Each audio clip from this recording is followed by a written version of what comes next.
আর আপনারা দেখতে পাচ্ছেন বিশাল কোনা বের। এই কোনা বের ফেলতে যেমন কষ্ট, তুলতেও কিন্তু অনেকটাই কষ্ট।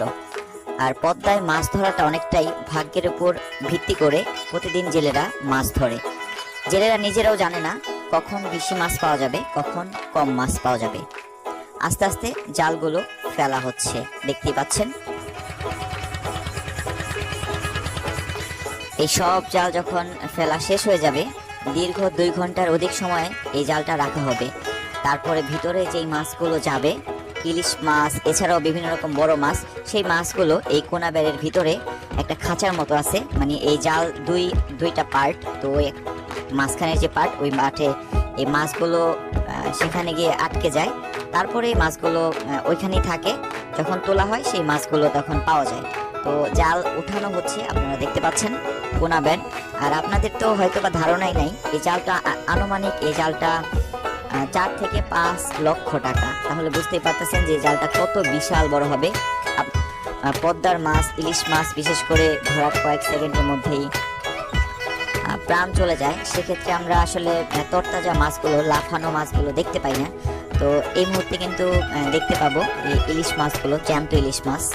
দেখা যাক শেষ পর্যন্ত কতগুলো মাছ আজকে যে জাল ফেলা হয়েছে, কতগুলো মাছ পাওয়া যাচ্ছে। কষ্টকর আসলে, দেখলে মনে হয় যে জালটা ফেলা বা তোলা অনেক সহজ। আসলে সহজ না।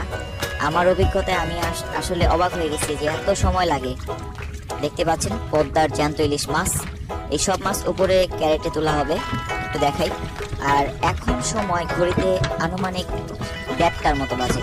আপনারা বলতে পারেন যে এই মাছগুলো যেহেতু তরতাজা উঠায় রাখছে, তাহলে এই মাছগুলো কি করে? এই মাছগুলো তারা বরফ দিয়ে রেখে দিবে। আগামীকাল তারা এই মাছগুলো মৈনটঘাট মাছের আড়তে বিক্রি করবে। দেখতে পাচ্ছেন লাফাচ্ছে, অনেকগুলো ইলিশ পাওয়া গেছে। Wow, just wow. এই মাছগুলো এখন ঢালা হবে, ক্যারেটে রাখা হবে, তারপরে ককশিটে বরফ দিয়ে রাখা হবে।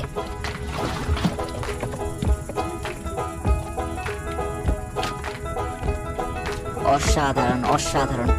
এমন চিত্র আসলে দেখা বড় মুশকিল। আমি তো ভাবছিলাম যে আরো অনেক মনে হয় মাছ পাওয়া যাবে, তবে না। অনেক অনেক কষ্টের পরে এই মাছগুলো তারা পেয়েছে নাইম ভাই। ওয়াও, অসাধারণ পদ্মার তরতাজা ইলিশ মাছ লাফাচ্ছে, দেখতেই পাচ্ছেন।